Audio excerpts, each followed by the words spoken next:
12 janvier 2010, c'est la date du tremblement de terre en Haïti. Le séisme est arrivé en plein après-midi.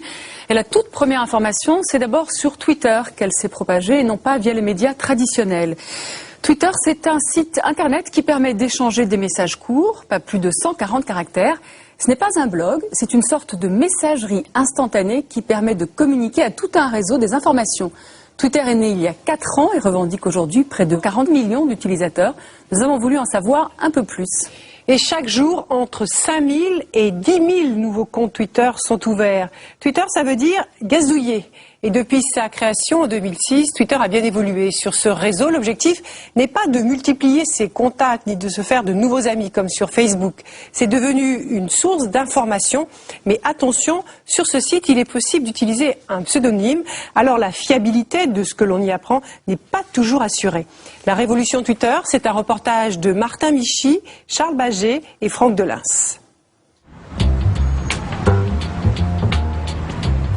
Le Grand Palais, à Paris. Inauguration d'une exposition consacrée au monde forain. Soirée privée, entrée sur invitation. Parmi les invités venus nombreux, un homme rôde à la recherche de stars. Est-ce que tu as vu Vincent Pérez? Mais oui, il est là, il y a sa femme qui attend, mais il est parti là. Karl de Canada est un blogueur. Il possède un site internet où il retranscrit quotidiennement tous les faits et gestes des célébrités. Après quelques minutes de recherche, il aperçoit l'acteur Patrick Chenet. Immédiatement, il saisit son téléphone portable. Patrick Chenet avec femme et enfant au Grand Palais. Je viens juste de voir Patrick Chenet avec son gosse et une femme, je présume que c'est sa femme. Alors je suis en train de tweeter. Que je l'ai vu, tout simplement. Tweeter, c'est-à-dire envoyer son petit message instantanément sur Internet. Un tweet, c'est quoi? En fait, un tweet, c'est comme si tu envoyais un seul SMS à 100, 200, 300 personnes. Des tweets, il va en envoyer à chaque fois qu'il voit une star. Là, c'est la pluie, hein. La soirée passe et Karl enchaîne les messages. Caroline Barclay au Grand Palais, fraîche. Lors d'un événement comme celui-ci, il peut envoyer jusqu'à un tweet toutes les 5 minutes. Une nouveauté pour ce blogueur. Avant Twitter, il aurait fallu que j'arrive chez moi, j'ouvre mon ordinateur et que je dise voilà tout ce que j'ai vécu dans la soirée. Tandis qu'aujourd'hui, avec un outil comme Twitter, on peut partager l'événement presque en live, presque en direct. C'est ça qui est bien. Et effectivement, alors qu'il est toujours dans sa soirée, tous les messages de Karl s'affichent sur sa page Twitter. Mais le direct a aussi des défauts. Soucieux de relayer le plus rapidement possible ce qu'il voit et entend, Karl de Canada tweet tout et n'importe quoi. Quand je tweet aussi bien les faits et gestes que les rumeurs. S'il y a une rumeur qui circule, il faut être premier dessus. Je ne vais pas attendre d'arriver à la maison pour l'envoyer. Pour s'il y en a, oui, je tweet. Bienvenue dans l'univers du partage, de l'instantanéité et de ses dérives. Bienvenue dans l'univers de Twitter.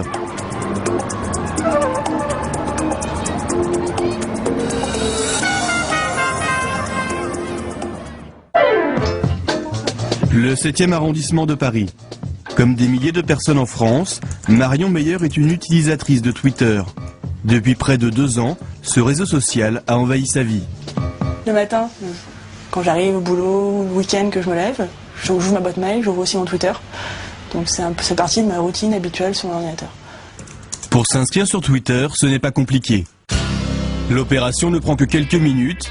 Il suffit de se choisir un pseudonyme et un mot de passe. Un clic plus tard, le compte est créé. Twitter en anglais, ça veut dire gazouiller, d'où le symbole du site, un oiseau. Utiliser Twitter, c'est comme écrire un texto. Seule limite, la longueur maximale est de 140 caractères par message, par tweet. Une fois envoyé, ce tweet sera consultable sur Internet par absolument tout le monde. On peut également s'abonner au compte des utilisateurs que l'on juge intéressants.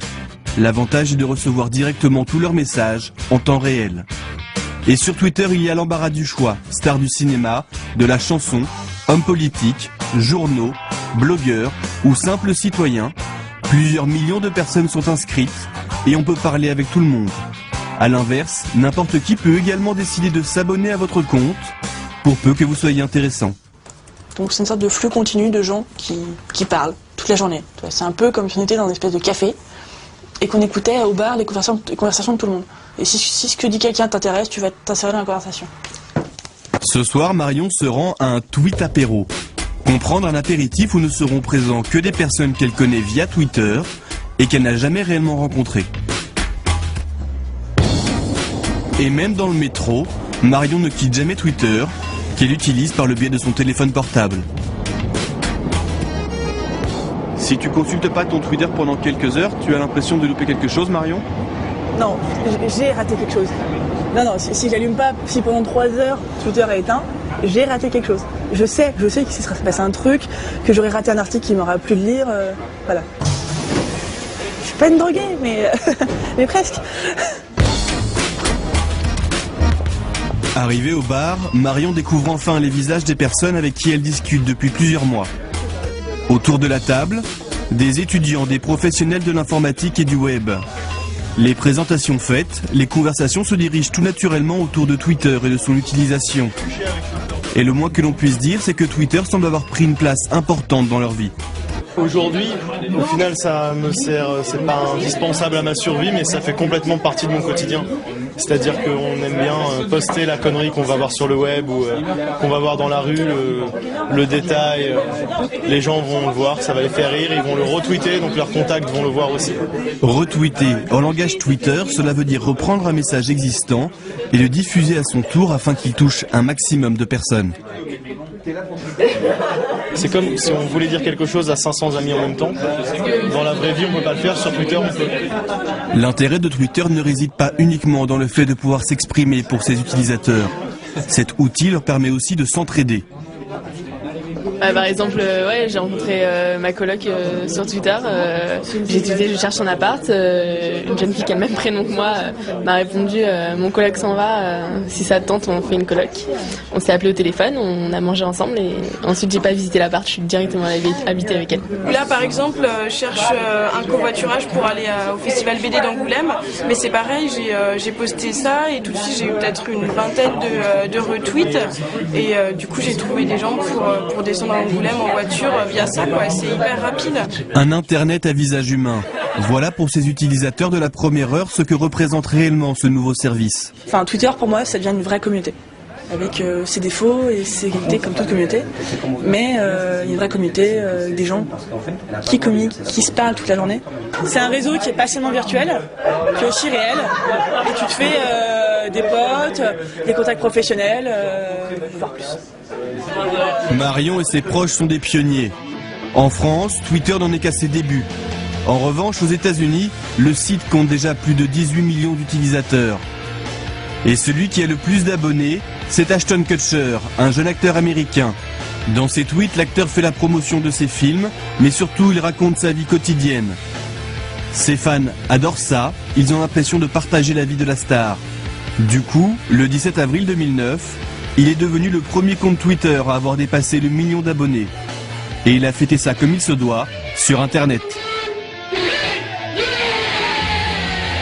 À ce jour, il en est à plus de 4 millions.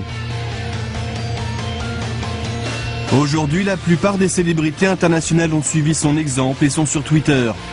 Britney Spears, Lady Gaga, Shaquille O'Neal et bien d'autres. En France aussi, on commence à s'y mettre. Les personnalités politiques de gauche comme de droite ont été les premiers à tweeter. Et certaines stars se mettent aussi à gazouiller. Nicolas Sirkis, le chanteur d'Indochine, partage des photos qu'il prend durant ses concerts. Sébastien Chabal, le rugbyman, n'hésite pas à chambrer ses partenaires. J'ai humilié les piliers à la musculation aujourd'hui. Ils en pleuraient. Mais ce soir, j'ai quand même le dos qui me chatouille un peu. Conséquence, Twitter est devenu le lieu privilégié pour découvrir l'actualité des stars. Comme nous l'explique Aude Baron, journaliste du site internet Le Poste. Alors on peut apprendre des choses en exclusivité sur les stars parce que certaines stars ont compris l'intérêt de Twitter et privilégient certaines informations. Par exemple, Sébastien Chabal qui avait donné des nouvelles de sa blessure il y a quelques mois exclusivement sur Twitter, il n'en avait même pas parlé à la presse écrite. Ou par exemple Lance Armstrong qui, lors du Tour de France l'été dernier, en fait nous tenait au courant de son Tour de France, comment il le vivait, ses difficultés et ses doutes, etc. sur Twitter. Donc en fait, si on est fan du Tour de France, si on est fan de Lance Armstrong, on va consulter son compte Twitter et là on est au courant en temps réel de ce qu'il vit, de ce qu'il ressent. En moins de 4 ans, Twitter a su attirer des millions d'utilisateurs. Aujourd'hui, d'après les dernières estimations, il serait presque 40 millions à être inscrits. Mais qui se cache derrière cette fameuse entreprise ?